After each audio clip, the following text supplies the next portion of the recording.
preparing for the Special Olympics and for their chance at glory to grab the golden medal and wear it proudly. Now, something worth mentioning is that one of the things that the boys all like to do together is to go watch college basketball games. And at these games, they kind of studied them. It helped them out, it helped them learn new moves and strategies from watching these other players. So yeah, they loved going to those games. And I can imagine it helped them out, Oh, yeah. Going and watching the almost pros make it, and they're like, damn, we're about to go ball it up. Just a little FYI, we do have a photograph of all of the men, and we will post it up on the Patreon post for everyone to take a look at. But of course, you got Jack, Bill, Jackie, Ted, and Gary. Which Gary looks like an asshole. Actually, he looks like a psycho. But In that photo, yeah. he looks like a psycho. So yeah. Anyway, no disrespect, okay? Just saying. So that right there is some of the background on all the men involved. And it leads us to what this entire episode is about. What occurred in February of 1978. So Aaron, would you like to start it off for us? Absolutely. So this entire event started off on February 24th, 1978. Now on this day, all of the boys, aka men, were getting ready to join the others for an hour-long drive in Jack's Mercury to Chico, California. There in California, all 5 of them would be going to watch their favorite college basketball team, UC Davis. Now, something else worth mentioning is that this was the night before the start of their first basketball tournament game in the Special Olympics. And also something worth mentioning is that this basketball tournament that the Special Olympics was holding, it was a week-long one, and the winning team would get a free trip for an entire week to Los Angeles. So you could only imagine the excitement of the 5 men, the night before. They get to go see their favorite basketball team play and then sit there and watch them and dream about what they would be the following day. Champions. So yeah. That's how I was in middle school. Dude, I played basketball one time in my life. I was 7th grade, B team, okay? And I played every single minute on the B team, and I scored 1 goal. Our team got demolished every single game. I suck at basketball. Dude, I played basketball once I started school pretty much, all the way up till middle school. Then once I got to high school, it was football. Yeah, I played basketball, and then I was like, I don't like basketball. And then the coach was like, well, what are you good at? And I'm like, I can run fast. And he's like, how fast can you run? I said, well, I can almost catch a woodpecker.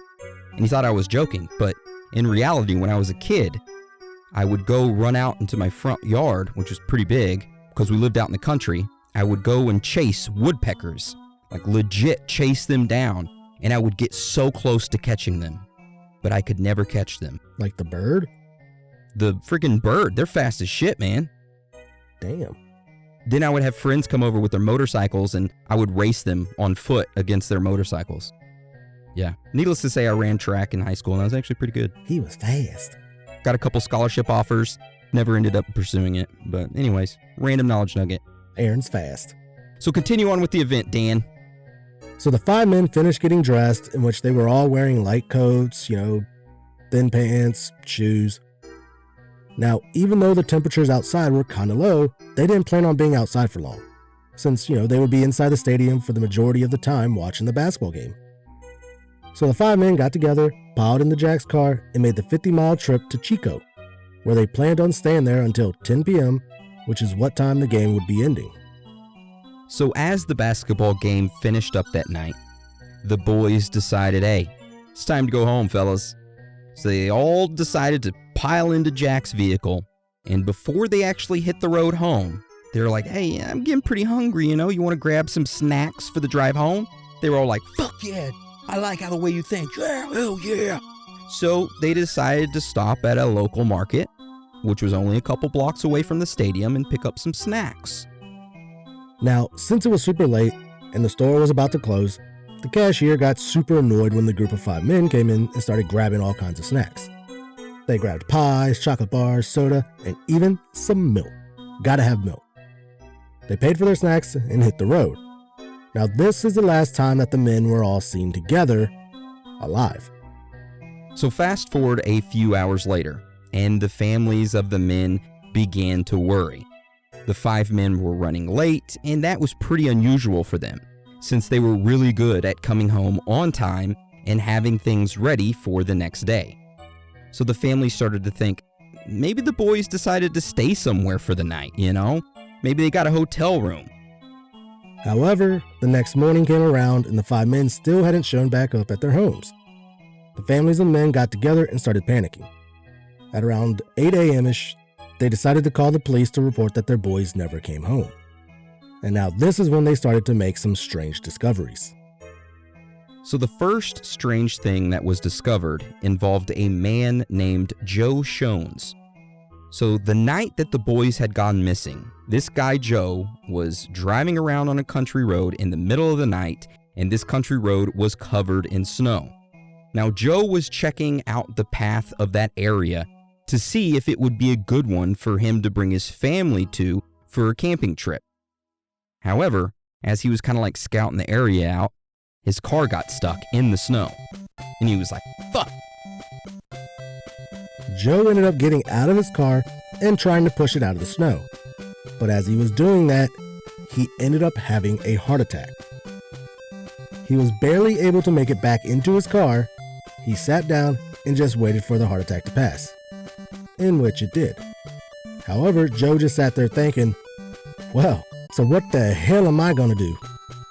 Now, just a reminder, in case you forgot, they didn't have cell phones back then. I mean, I didn't have a cell phone until I was 18, okay? Yeah. I actually had a cell phone when I was 16. My dad bought it for me on Christmas, and it was a little flip phone. Was it a track phone? No, it was just like a T-Mobile flip phone or something like that, or Altel, I think, flip phone. I don't know. It was a flip phone, and it had like a little movable graphic in the background. I could take pictures, but they were like 2 pixels. Well, anyways, it was badass. The day I got it, I ended up going to a local club that was like teenage night or whatever. Like teenagers between the age of 14 and 17 could go to this club and hang out. It was so dumb. I went there and I played pool, and as I was playing pool, I left my phone on the table, and somebody jacked it, and I didn't have another phone until I was 18. Damn. All these freaking unique stories I'm just, telling the world. I mean, my first phone, I didn't have a story on how it got missing like that. My dumb ass was just so impressed with the vibration that it had. You stuck it up your ass, didn't you? You're sick. I did. You're friggin' sick. It's a Nokia. It's still there. It's doing its job. Damn, that thing's indestructible. No. I decided, I was just like, I kept putting on my glass of water and letting it vibrate and just watching the whole thing just shake. So I was just like laughing, thinking this is so cool. And it vibrated and it fell into the glass of water. Did you cry? I was pretty upset because I didn't get a phone like you for another 2 years. Damn. They're just like, well, you bought it, you messed up, now you gotta save again. Like, Was that your dad who said that? Yeah. Yeah, my dad said the same thing. Damn. All right.